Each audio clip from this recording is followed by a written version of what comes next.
So last class we discussed Freud. Now I want to turn to who's probably the second most famous psychologist ever, B.F. Skinner. Now there's an important difference between these two scholars. Freud invented psychoanalysis pretty much from scratch. For Skinner, the situation was a bit different. The ideas were already there by scholars like John Watson.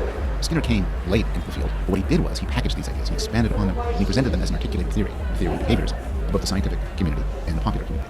And just as Freud became a major figure when he was alive and after that, so too did Skinner. In the 1960s and 1970s, he dominated American intellectual life with his radical and very, very interesting theory. So behaviorism has three main claims. The first is an emphasis on learning, a strong rejection of innate ideas or innate traits. For Skinner, everything you know, everything you are, is the result of your experience. So there's no human nature. We are infinitely malleable.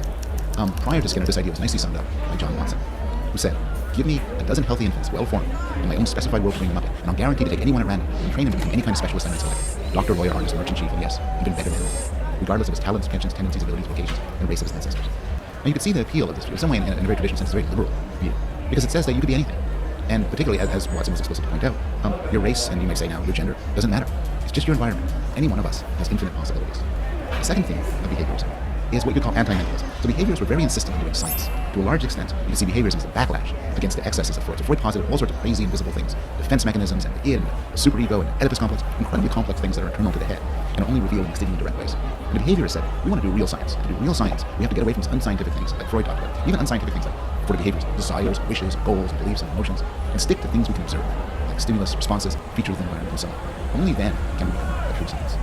And the third idea of behaviorism is that there's no interesting differences in species. Now, maybe a behaviorist we can see. A rat can't learn quite as quickly as a human. A pigeon is somewhat different in its learning capacities than a child. But for the most part, the principles of learning, this is what I'm talking about next, the principles of learning proposed by behaviorists are whole across all species. And so, in essence, the only difference between a person and a rat in what they could come to know lies in the situations in which they are raised. And as you can imagine, this is kind of a radical and shocking and very interesting view.